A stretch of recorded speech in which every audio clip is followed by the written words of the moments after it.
When you're new to business, and even when you've been in for a while, I think one of the things we all crave is a kind of rule book. Would somebody just tell me what I need to do to succeed in business? Give me the playbook. How should I do it? If you find yourself asking questions about your marketing with the word should in it, pay attention.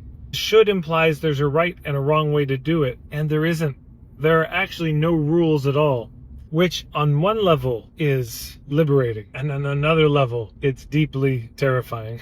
But there is something that we can cultivate that can help us navigate. That's not looking for the rule book, which is our own intuition and instinct.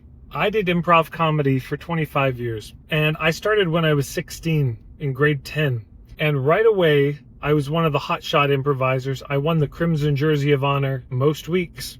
I started with my friends Jacob and Mark, and I would crush it.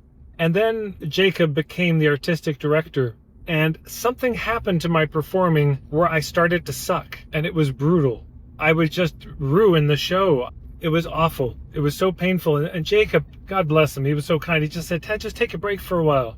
Just take 6 months off. Shake it off, come back. And then I came back, and I realized what had been happening was that before I was jumping on stage, I would run my ideas past the people on the bench like, hey, I'm thinking about going into the scene and doing this. But now by the time they kind of, what? And I repeated it, and they registered it, and they responded, the moment had passed, it was gone. And if I tried to jump in with that idea, I was off by 10 seconds, and the moment was gone. And I decided that I would rather trust my instincts and be wrong and learn from that than lean on somebody else's sense of things. So that's my invitation to you.